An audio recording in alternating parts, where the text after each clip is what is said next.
हर हर महादेव भक्तों, स्वागत है आपका आपके अपने चैनल पीसफुल सफर में। कल हमने जाना था कि कैसे ब्रह्मा जी और विष्णु जी आपस में युद्ध कर रहे थे और आज हम जानेंगे आखिर वह अग्नि स्तंभ है क्या। भगवान विष्णु अपनी हार स्वीकार कर चुके थे। वे समझ चुके थे कि यह अग्नि स्तंभ अनादि अनंत ब्रह्मा है। वे भक्ति भाव से ऊपर की ओर लौटे। दोनों देवता पुनः उसी स्थान पर मिले जहां से इन्होंने यात्रा शुरू की थी, लेकिन अब माहौल बदल चुका था। एक के मन में सत्य की स्वीकारोक्ति थी और दूसरे के मन में झूठ का कपट। विष्णु जी थके हुए थे और शांत थे। ब्रह्मा जी के चेहरे पर झूठी विजय की चमक थी। क्या यह झूठ टिक पाएगा? क्या वो अग्नि स्तंभ इस छल को सहन कर पाएगा? और जब महाकाल उस स्तंभ से बाहर आएंगे तो उस झूठे गवाह और अभिमानी रचयिता का क्या हाल करेंगे? यह विध्वंस हम देखेंगे आगे। पाताल की अटल गहराइयों में हजारों वर्षों तक भटकने के बाद भगवान विष्णु अपने मूल स्थान पर लौट आए। उनका वराह रूप अब शांत हो चुका था और उन्होंने पुनः अपना चतुर्भुज स्वरूप धारण कर लिया था। उनके चेहरे पर थकान तो थी, लेकिन पराजय की ग्लानि नहीं थी। इसके विपरीत उनकी आंखों में एक अद्भुत संतोष था, सत्य को जान लेने का संतोष। विष्णु जी ने उस महातेजस्वी अग्नि स्तंभ के सामने हाथ जोड़ लिए और मन ही मन नमन किया।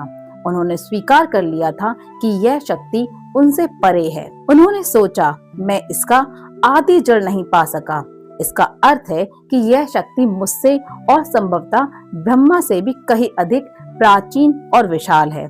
सत्य यही है कि मैं श्रेष्ठ नहीं हूँ और सत्य को स्वीकार करने में ही कल्याण है। विष्णु जी अभी इस स्तंभ की स्तुति कर ही रहे थे कि आकाश से तीव्र वायु का वेग महसूस हुआ। हंस के पंखों की फड़फड़ाहट गूंजी और ब्रह्मा जी का आगमन हुआ। ब्रह्मा जी अपने हंस से उतरे। उनके चेहरे पर एक बनावटी मुस्कान थी और आंखों में छल का भाव था। वे जानते थे कि वे खाली हाथ लौटे हैं, लेकिन उनका अहंकार उन्हें अपनी हार स्वीकार करने की अनुमति नहीं दे पा रहा था। उनके पीछे पीछे केतकी का फूल भी हवा में तैरता हुआ आ रहा था। वह झूठा गवाह जिसे ब्रह्मा जी ने अपने पाप में भागीदार बना लिया था। विष्णु जी ने ब्रह्मा को देखते ही आदर पूर्वक प्रणाम किया और अत्यंत विनम्रता से सत्य कह दिया। विष्णु जी बोले, हे पितामह, मैं अपनी हार स्वीकार करता हूँ। मैं पाताल की गहराइयों तक गया, मैंने पूरी शक्ति लगा दी, परंतु इस स्तंभ का मूल जड़ मुझे कहीं नहीं मिला। यह स्तंभ अनंत है, मैं इसके रहस्य को नहीं जान पाया। विष्णु जी की सत्यता ने वातावरण को पवित्र कर दिया, लेकिन ब्रह्मा जी का मन तो अहंकार में चूर था। उन्होंने सोचा, विष्णु ने हार मान ली है। अब यदि मैं अपनी जीत का दावा कर दूं, तो त्रिभुवन में मेरी ही पूजा होगी। ब्रह्मा जी ने अपनी छाती चौड़ी की और गर्व से भरकर बोले, विष्णु, तुम नहीं ढूंढ पाए, यह तुम्हारी दुर्बलता है, परंतु मैं तो आकाश के उस पार तक गया था। मैंने न केवल उस स्तंभ का अंत देखा, बल्कि मैं इसके शिखर तक पहुंचकर उसका स्पर्श करके लौटा हूँ। विष्णु जी चकित रह गए।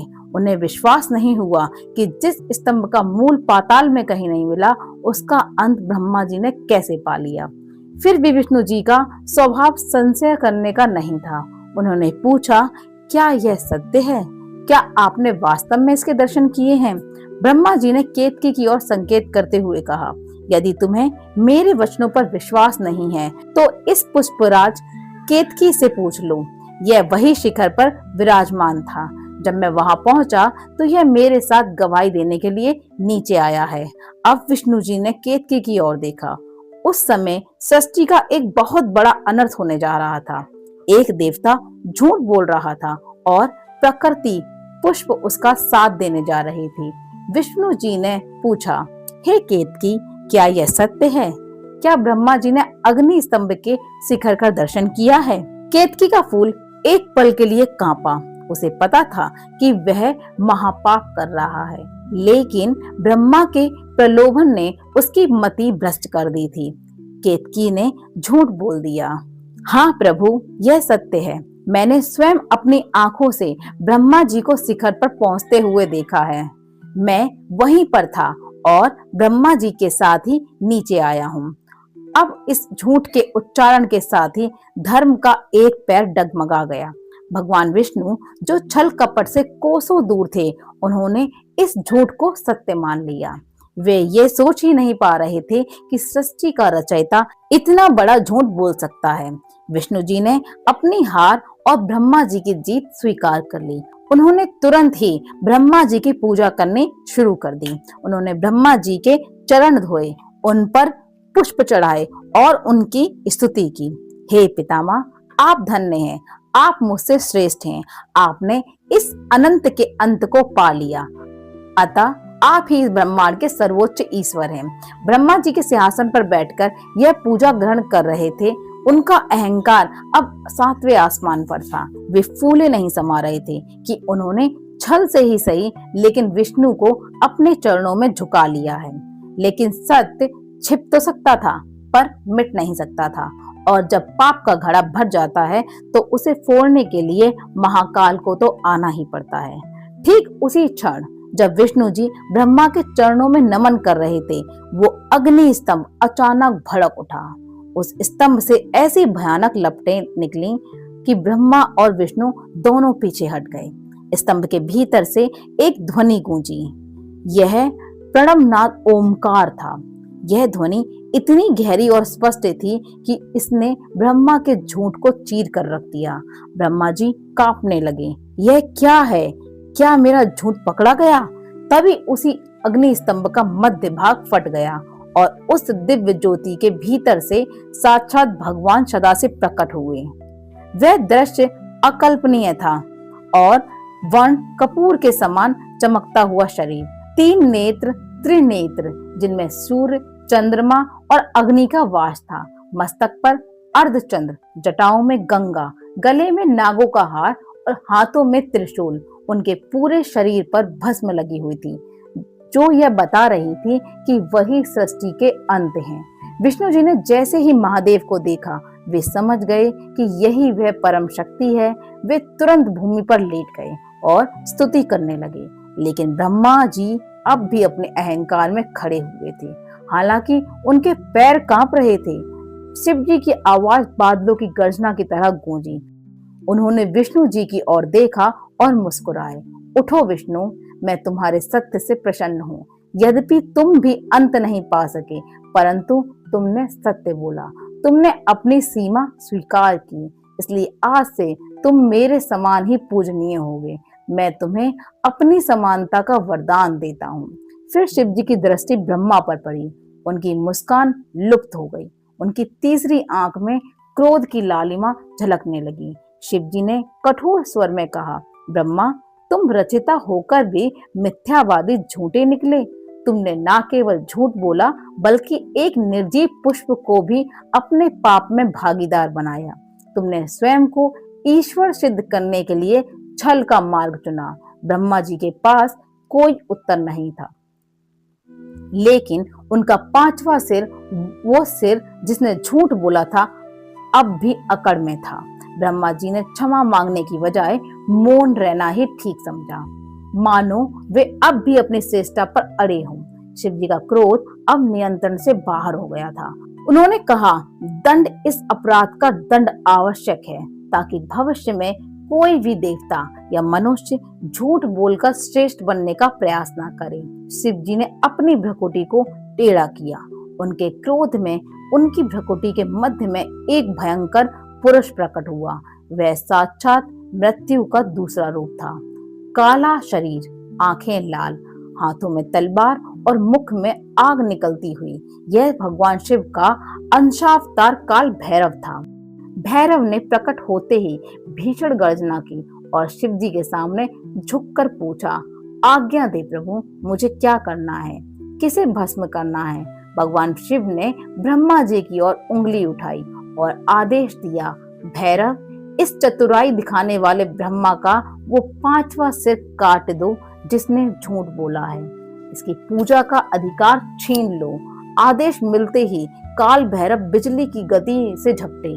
ब्रह्मा जी कुछ समझ पाते इससे पहले ही भैरव ने ब्रह्मा जी के केश पकड़ लिए। ब्रह्मा जी का वह 5वां सिर जो सबसे ऊपर था और जिसने अहंकार में भरकर झूठ बोला था उसे भैरव ने अपनी उंगली के नाखून के अग्रभाग से ही काट दिया। जी हाँ, तलवार की भी आवश्यकता नहीं पड़ी। भैरव के नाखून का स्पर्श ही उस अहंकारी शिर को धड़ से अलग करने के लिए पर्याप्त था। दृश्य ब्रह्मा जी का कटा हुआ सिर भूमि पर लुढ़क गया, रक्त की धार बह निकली। उस क्षण ब्रह्मा जी का सारा अहंकार, सारा गर्व उस कटे हुए सिर के साथ ही गिर गया। अब जो शेष था वो केवल एक भयभीत और पीड़ित देवता था। ब्रह्मा जी का दर्द से करा रहे थे, वे थर थर कांपने लगे। मृत्यु को अपने इतना निकट देखकर उन्हें पहली बार अपनी नश्वरता का आभास हुआ। उन्हें लगा कि भैरव अब उनके बाकी 4 सिर भी काट देंगे। ब्रह्मा जी ने हाथ जोड़ लिए, उनकी आंखों से अविरल अश्रु की धारा बहने लगी। वे समझ गए कि रचिता वे नहीं बल्कि वह शक्ति है जो उनके सामने खड़ी है। लेकिन सबसे मार्मिक दृश्य तब बना जब भगवान विष्णु, जिन्हें ब्रह्मा ने छलने का प्रयास किया था, वही ब्रह्मा की रक्षा के लिए आगे आए। विष्णु जी की आंखों में आंसू थे। वे शिव जी के चरणों में गिर पड़े। उन्होंने शिव जी के पैर पकड़ लिए और रुंधे गले से प्रार्थना की, प्रभु शांत हो जाइए, हे महादेव, हे करुणा सागर, क्रोध को त्याग करें। ब्रह्मा जी ने अपराध किया है और उन्हें उसका दंड मिल गया है, परंतु प्रभु यह भी आपकी ही रचना है। आपने ही इन्हें सृष्टि कार्य सौंपा है। यदि आप इनका वध कर देंगे तो सृष्टि का संतुलन बिगड़ जाएगा। यह अज्ञानी है, मोह में पड़ गए थे। पिता जैसे अपने नासमझ पुत्र को क्षमा कर देता है, वैसे ही आप इन्हें भी क्षमा कर दें। मुझ पर कृपा करें प्रभु। विष्णु जी की यह प्रार्थना, उनकी यह दयालुता देखकर वहां उपस्थित गण देवता और स्वयं भैरव भी स्तंभ रह गए। जिसे ठगा गया वही ठगने वाले के प्राणों की भीख मांग रहा था। भगवान शिव जो बाहर से जितने कठोर दिखते हैं, भीतर से उतने ही भोलाना है। विष्णु के आंसुओं ने उनके क्रोध की अग्नि को शांत कर दिया। उनकी लाल आंखें अब शांत हो चुकी थीं। उन्होंने भैरव को पीछे हटने का संकेत दिया।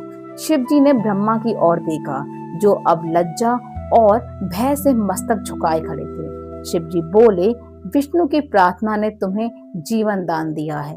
ब्रह्मा, मैं तुम्हें प्राणदंड नहीं दूंगा, परंतु तुम्हारे पाप का प्रायश्चित जो जगत को देखना ही होगा।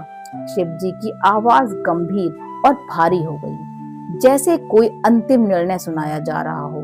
क्योंकि तुमने पूजा पाने के लालच में झूठ बोला, इसलिए मैं तुम्हें श्राप देता हूँ। आज से संपूर्ण पृथ्वी पर तुम्हारा कोई मंदिर बनाकर पूजा नहीं करेगा, ना तुम्हारे नाम के यज्ञ होंगे, ना कोई तुम्हें उत्सव में मुख्य स्थान मिलेगा। तुम रचयिता होकर भी पूजने नहीं रहोगे। ब्रह्मा जी ने सिर झुकाकर यह श्राप स्वीकार किया। यह एक भारी दंड था, ईश्वर होकर भी भक्त विहीन हो जाना। फिर शिव जी की नजर उस केतकी के फूल पर पड़ी, जो डर के मारे एक कोने में छिपा हुआ था। शिव जी ने कहा, और तू केतकी, तूने झूठी गवाही दी, तूने अधर्म का साथ दिया। जा, मैं तुझे भी त्यागता हूँ। मेरी किसी भी पूजा में मेरे शिवलिंग पर केतकी का फूल कभी नहीं चढ़ाया जाएगा। जो मुझे केतकी चढ़ाएगा उसका विनाश होगा। श्राप देने के बाद वातावरण शांत हो गया। ब्रह्मा जी और केतकी को अपने कर्मों का फल मिल चुका था और विष्णु जी को उनकी सत्यता का पुरस्कार। तभी ऋषियों ने, जो सूत जी से यह कथा सुन रहे थे, एक अत्यंत महत्वपूर्ण प्रश्न पूछा। सोनक जी बोले, हे सूत जी, यह प्रसंग तो अद्भुत है, परंतु एक जिज्ञासा शेष है। भगवान शिव लिंग स्तंभ रूप में प्रकट हुए और फिर मूर्ति संदेह रूप में, तुम हमें उनकी पूजा कैसे करनी चाहिए और शिवलिंग का वास्तविक अर्थ क्या है? यह केवल पत्थर है या कुछ और? सूत जी ने कहा, ऋषियों, यह प्रश्न मोक्ष का द्वार खोलने वाला है। जब ब्रह्मा और विष्णु ने क्षमा मांगी और शिव जी की स्तुति की, तब भगवान शिव ने स्वयं अपने मुख से शिवलिंग का रहस्य समझाया था। उन्होंने बताया कि क्यों वे निराकार भी हैं और साकार भी, और उन्होंने पूजा की वह विधि बताई जिसे यदि एक बालक भी करे तो उसे मृत्यु का भय नहीं रहता। सूत जी आगे बोले, उस दिन उस युद्ध भूमि पर शिव जी ने वेदों का सार प्रणव मंत्र का अर्थ समझाया था। उन्होंने बताया कि कैसे ओम और नाद यह सब उनके ही स्वरूप हैं। यह ज्ञान इतना गहरा है कि इसे सुनने मात्र से जीव के जन्म जन्मांतर के बंधन कट जाते हैं। तो क्या शिवलिंग का वह रहस्य जो स्वयं महादेव ने बताया, और कैसे एक मुट्ठी मिट्टी से बना पार्थिव शिवलिंग करोड़ों यज्ञों का फल दे सकता है। शिव जी का वह उपदेश जो आज हर शिव भक्त के लिए संजीवनी है। हम सुनेंगे कथा में आगे। मेरी कथा का श्रवण हम करेंगे इसी के भाग 3 में। तब तक के लिए आप इस कथा को सुनते रहिए और इसे अपने जीवन में उतारते रहिए। धन्यवाद।